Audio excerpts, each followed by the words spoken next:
So it's my great pleasure again to welcome our friend and colleague, Reverend Jacquie Riker. Some of you, it's been a while probably since some of you have been here and heard her, so let me refresh you on just who she is. She brings a lot to the table. She's been part of the Sarasota healing community and spiritual community since 1986, and I have known her since I moved to Sarasota in 1993. And I know many of you have known her probably all those years too. She is a licensed certified cranial sacral therapist here in Sarasota, Florida, and she has studied a variety of modalities of healing since, again, 1988. And in her healing practice with cranial sacral work and energy medicine, she helps people to be liberated from physical pain, from stress, anxiety, and helps them to claim their divine power, their purpose, and their prosperity. Well, now, doesn't that sound like what we're all about here? It's a wonderful way to do it at the physical healing level, at the energy healing level. And she has studied with several shamans and psychics and medical intuitives. So she brings a really beautiful her whole being to her ministry, her service, her profession. So for all of her adult life, Jacquie has been studying, seeking, finding, and sharing that information that she's garnered from all these modalities through her healing and her intuitive skills. She is an ordained minister, and she's been active in the New Thought and metaphysical community since '86. She has a beautiful website. I invite you to check it out, JacquelineRiker.com. Pretty simple, and she has a beautiful audio interview there that it tells so much more about her work. It's very, very moving and very informative. Her vision, as she says, is a world awakened, filled with conscious people living in reverence of all creation. And I love these words from her website. Breathing deeply, I feel divine life in my body. In the quiet of my heart, I know peace. And in the stillness of my soul, I become truth. That's a whole message in itself. So, with that, I want you all to join me in welcoming once again Reverend Jacqueline Riker.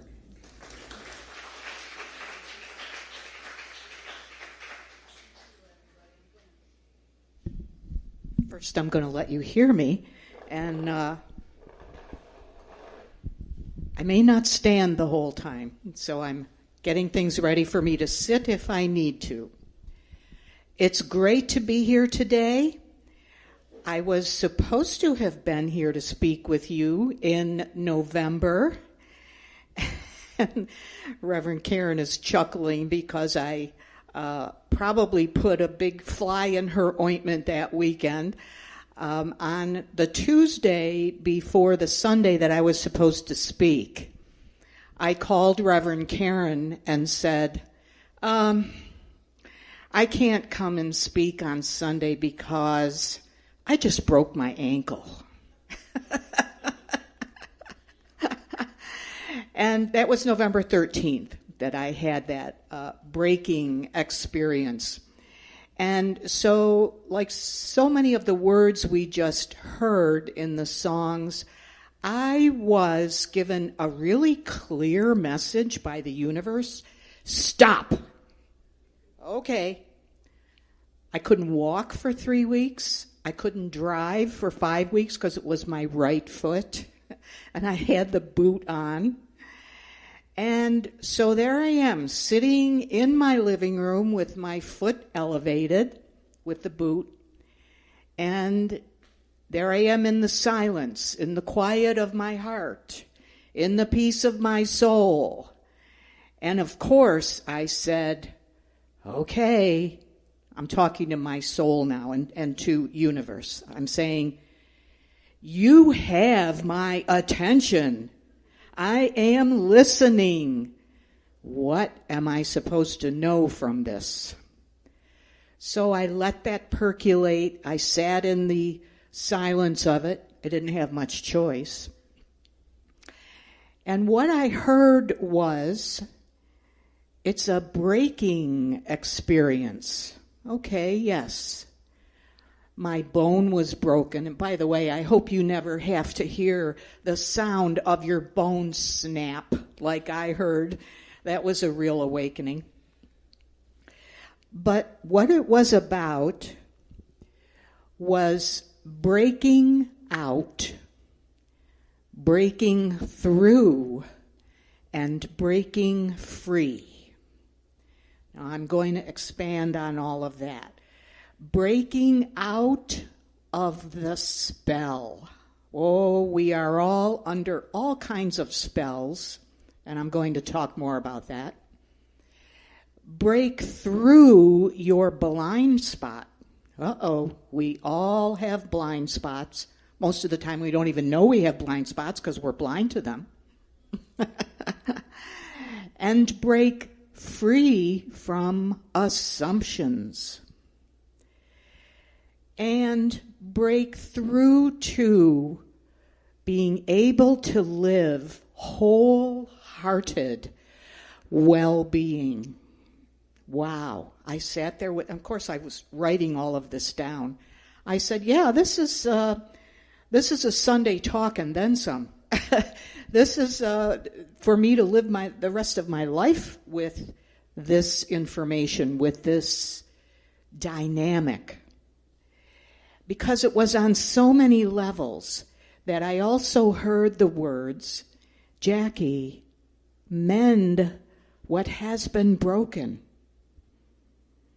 And I said to myself, okay, well, the reason I broke my ankle is because my driveway was broken. There was holes in the paving, and I stepped on an uneven surface, and my foot went like that.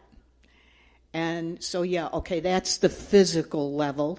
Fix that, mend that. And then I sat with it some more. It's like, all right, let's take it in. What's broken in here? Now, we've all had heartbreaks. You don't get through life without having lots of heartbreaks, loss of loved ones, things that happen that break your heart. And the trick of it is, and being conscious with all of that is, to allow yourself to have your heart broken open rather than breaking apart and becoming rigid and closed. And so the mend what has been broken caused me to look at, well, is there more heart healing to do? I mean, because I'm a healer, I really try to walk my talk, and so I've done a whole lot of internal heart healing for myself. But there was more to do. And how does one do that? Well, the theme of this whole month is love. And so what came to me was the beautiful simplicity of I love. Just I love. Not I love you, I love me, I love unconditionally, because the true definition of unconditional love is just that choice to generate I love. Because if you put a word after that, it's a condition. I love you, I love me. Those are all conditions. And sometimes that's appropriate. But the power, because we live in this field of, we might call it universe, God, creator, it's a field of pure generativity that responds to our habitual thoughts and feelings. And so when we choose the habitual feeling and thought of generating love within, with, and for ourselves, and we create that field of love within us, we're actually rekindling, reawakening who we really are. Because that love is what we were created out of. This universe, the universal field of pure creativity and generativity, is the essence of pure love. It's much more than romantic love or relational love, like I love my friends and I love you. It's much stronger than that. It's the pure energy of manifestation and creation. And so we can heal the broken heart by sitting with ourselves and making a practice, this could be part of your spiritual practice if it already isn't, of choosing to generate love, just I love. And I sat there with whatever was coming up for me and held it in the I love. And it was magical. So I would invite you to take some time and go down and in, because this doesn't happen in your thinking ego mind. This happens in your heart, soul, wisdom, body, mind, because we hold all of our history of our issues in our physical body.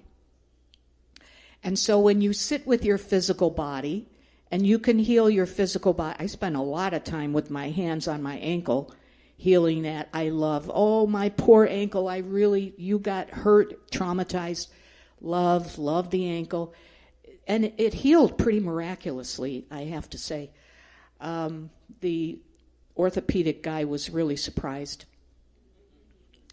And he said to me, well, you don't need physical therapy. I'm like, really? Okay, I'm doing my own thing. But I want to go back to the 3 breaking things I said. Break through the spell. Let me talk about the spell, because that's really important. There's a lot of different kinds of spells. And we are very familiar right now in our culture with media spells, advertising spells. This is when somebody tells us what they want us to think we want. Religion is a spell. Cultural, there's all kinds of cultural spells. These are the conditionings that we were brought up with, things our parents and teachers told us that we should think and feel and believe about ourselves and about other people. But there's also the 2 kinds of spells I want to focus on here are the spell that we create for ourselves of our history, what already happened, and how we look through the lens of that spell into our future, what is going to happen, and say, well, I'm going into this new experience, and when that happened before, such and such happened. You get what I mean? It's like, instead of going in with what the Buddhists call beginner's mind, a clear mind, we go in carrying what has happened before, and guess what happens? Same thing. Yeah. And that's a spell. We put ourselves under that spell because, oh, well, when I tried that before, that's what happened, so that's what's going to happen again. So allow yourself to free yourself from that spell. Break through that spell. Because when you break through the spell of your history, you allow yourself to open up to what is possible. Because if we remember the wonderful words of Ernest Holmes, principle is not bound by precedent. So we need to remember the principles, the universal principles, clear our mind, open ourselves to the infinite possibility that we are, and go forward without that spell into whatever we want to generate. Very powerful, right? The other spell, which I call the great cosmic joke, is that we come from the infinite. Our soul is part of the infinite and has all the qualities of the infinite. And we drop down here into this finite body, into this third-dimensional place of duality. You and me, us and them. I'm here, God's there. And we forget our infinite nature, and we fall under the spell of our finite self. Oh boy. And that's why we come to places like this, to get reminded of our larger self, our infinite self, and what we can do, which is really all about choice. But like Karen said, we forget. We drop into this finite life of forgetfulness, and we forget the essence of who we are. We forget our power. We might even forget what our soul wanted to come here to do, and go through life under the spell, not seeing, not hearing, la, la, la, la, la. Oh dear, this happens, that happens. They say I should be this. My parents taught me I should do that. All of these are spells. And what happens when we fall under these spells is that we go blind and deaf. We do not see and hear what is right in front of us, what the infinite love of the universe is saying. Here's this experience. Here's this opportunity. Here's this way for you to know the greater truth of who you really are. Will you see it? Will you hear it? This is so exciting, because it doesn't matter what time or what place in your life you wake up to who you really are. What is so important is that you do wake up, that you open your eyes and unplug your ears and see and know and feel the truth of who you really are, and make the choice to generate that big love. That song, Put a Little Love in Your Heart. I would change that to rekindle the infinite love that your heart is. It's not a little love, and you don't have to put it in because it's already there. It's who you are. But rekindle it, wake it up, and choose to live from that place of infinite, pure creativity and generativity. So the breakthrough, the spells, that's a thing that we could integrate into part of our spiritual practice. How am I under a spell? What spell has been, and how do I cast spells? We use our words and our influence to cast spells over people as well. And what's that? Is that a coyote?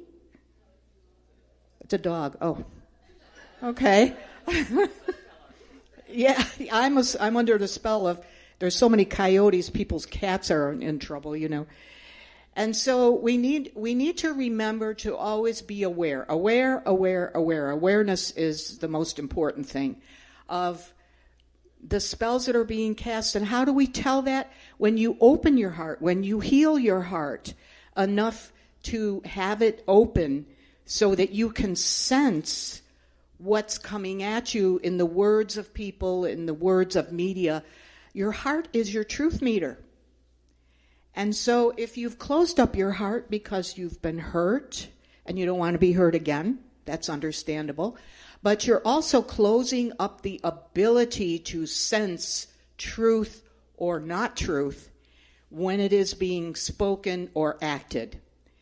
And so to have the courage to open your heart. I'm not saying being open all the time, because there's times when you sense that there's funky or destructive energy out there, and you don't want to take that in. So you kind of, I see it as closing the flowers of the petals of the lotus to protect my heart. Not closing off, but just protecting.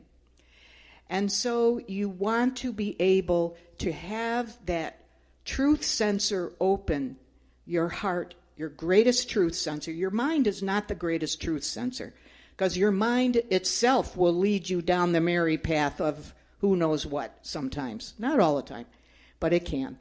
So your heart is the greatest truth sensor that you have.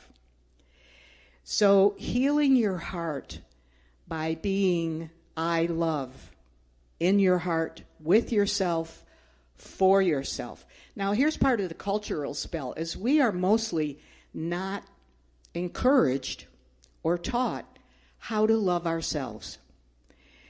I'm always so surprised how many times when I'm working with a person and I'll say to them, you need to learn to love yourself. And they'll look at me like, I don't know how to do that. Oh, that is so sad. I mean, we know how to put it all out there, love everybody, care for everybody, pay attention to everybody.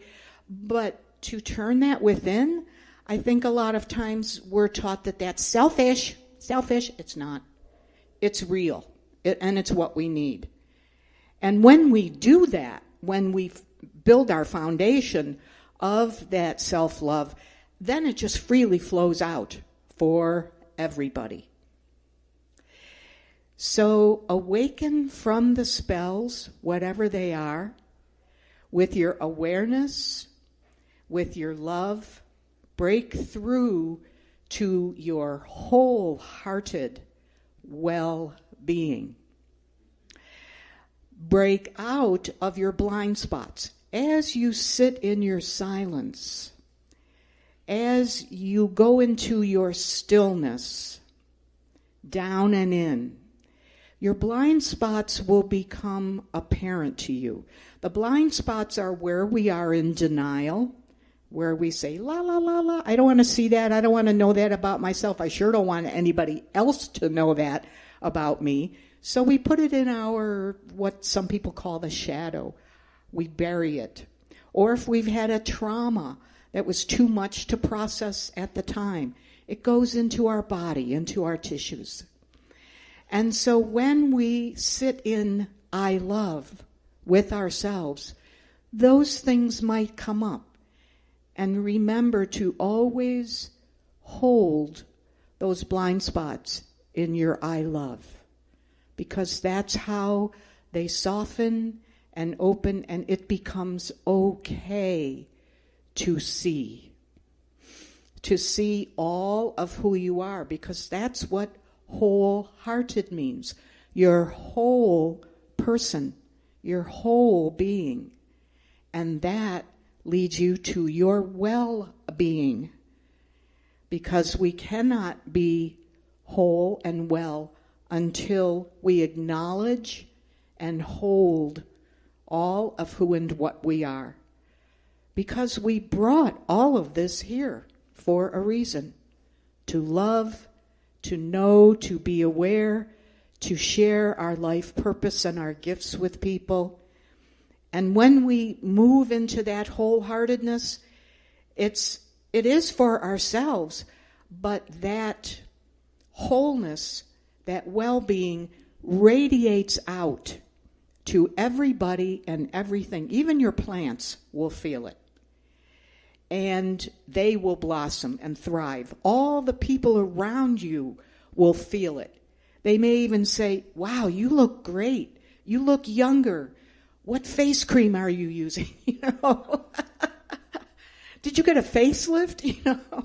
It's that because you're generating within you, the body is a pharmacy, so you're generating chemicals in your body that are life-supporting, not toxic. When we're fearful and angry and resentful, our bodies produce chemicals that are toxic. It ages us. It keeps us closed. And so our greatest power is in our power of choice. We really don't have much power over stuff, people, places, and things out there. What we have power over is the choices we make for how we think and feel. So I encourage you to remember the great truth. You are loved, you are loving, and you are lovable. And when anybody else tries to tell you differently, just say delete, delete, delete, and go back to the essence. This is the essence that we so easily forget. I am loved, I am loving, I am lovable. I invite you to be in the essence of who you really are, in your power of I love. And so it is.